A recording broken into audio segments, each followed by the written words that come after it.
1년 전 윤석열 전 대통령이 시정연설에 불참한 데에 이어 올해 국민의힘마저 이 대통령의 시정연설을 보이콧하자 우원식 국회의장은 쓴소리를 참지 못했습니다.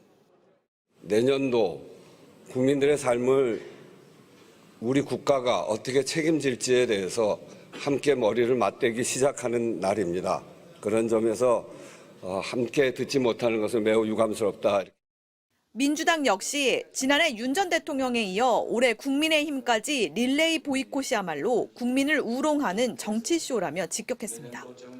특히 추경호 전 원내대표에 대한 특검의 구속영장 청구를 명분으로 내세우며 시정연설에 불참한 국민의힘에 대해 법치주의와 민주주의를 정면으로 부정하는 파렴치한 행태라고 지적했습니다. 반면 국민의힘은 추 전 원내대표에 대한 영장 청구야말로 국민의힘을 해산시키려는 전초작업이란 시각으로 계엄 해제 표결을 방해했다는 혐의에 대해서도 강하게 반발하고 있습니다. 국민의힘을 어떻게든 내란 정당으로 몰아서 국민의힘을 없애겠다는 의도 아니겠습니까? 그게 야당을 대하는 태도입니까? 그러나 내란 특검은 계엄 선포 당시 추 전 원내대표가 비상의원총회 장소를 국회에서 당사로, 당사에서 국회로, 다시 당사로 총 3차례 변경한 데다 비상계엄 해제 표결을 앞두고 한동훈 전 국민의힘 대표에게 본회의장에서 내려와 달라고 요청한 것 등을 근거로 영장을 청구했습니다. 계속 원내대표한테 오시라고 부대표단과 함께 오시라고 전화를 했는데 연락을 했는데 안 오셨어요. 그러면서 거꾸로 당사로 다시 가자. 이에 대해 추경호 전 원내대표는 얘기를 나누고 싶어서 요청한 것일 뿐 표결 방해 의도는 없었다고 주장하고 있습니다. 민주당의 주문에 의한 그런 수사 결과를 만들고 꿰맞추기 작업을 한 거 아닌가 하는 이런 의심을. 민주당이 추 전 원내대표에 대한 체포 동의안 표결 통과를 예고한 가운데 추 전 원내대표는 국민께 약속했던 불체포 특권 포기를 지키겠다고 밝혔습니다. MBC 뉴스 공윤선입니다. 국회 본청 로텐더홀로 올라가는 계단을 가득 메운 국민의힘 의원들.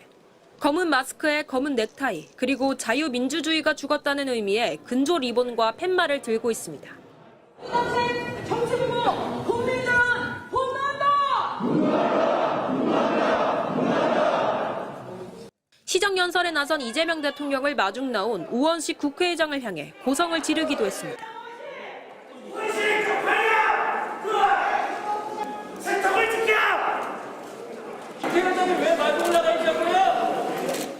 이 대통령이 국회 본관 안으로 들어오자 막말도 서슴지 않았습니다.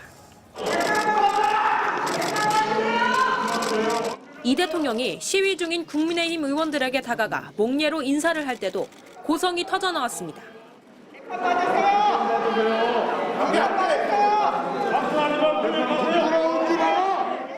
이 대통령은 연설에 앞서 국회의장과 대법원장, 국무총리 등과 사전 환담장에서 인사를 나눴지만 국민의힘 장동혁 대표는 끝내 모습을 드러내지 않았습니다.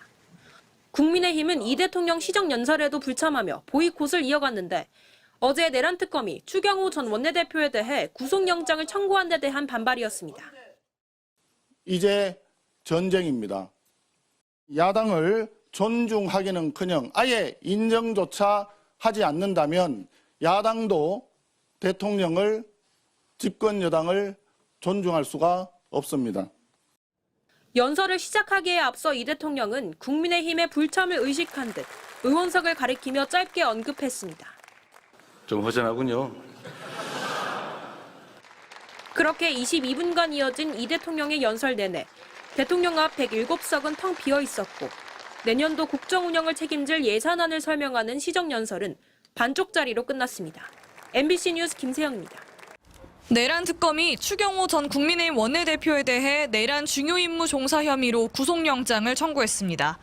지난달 30일 피의자 신분으로 불러 장시간 조사한 지 나흘 만입니다. 특검팀은 추 전 원내대표가 비상계엄 선포 당시 계엄 해제 표결에 참여하려는 국민의힘 의원들을 방해했다고 봤습니다.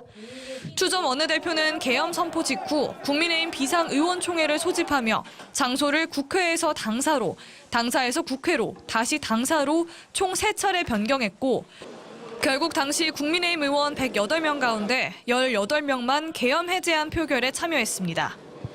추 전 원내대표는 계엄 선포 직후 홍철호 전 정무수석과 한덕수 전 국무총리, 윤석열 전 대통령과 통화했는데 특검팀은 이 과정에서 추 전 원내대표가 윤 전 대통령 측의 지시를 받은 정황도 포착했습니다.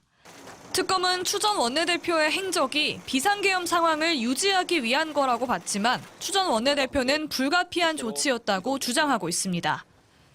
만약 대통령과 공모하여 표결을 방해하려 했다면 계속 당사에서 머물지 왜 국회로 의총 장소를 바꾸고 국회로 이동했겠습니까?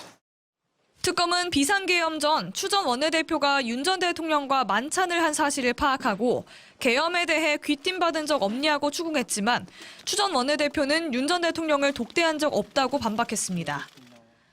하지만 특검 측은 추 전 원내대표가 윤 전 대통령과 공모해 내란에 관여했다는 혐의와 관련해 충분히 소명됐다고 보고 영장을 청구한 것이라고 밝혔습니다. 현재 국회의원은 불체포 특권이 있기 때문에 추 전 원내대표는 국회 본회의에서 체포동의안이 통과돼야 영장 실질 심사를 받게 됩니다. MBC 뉴스 구민지입니다.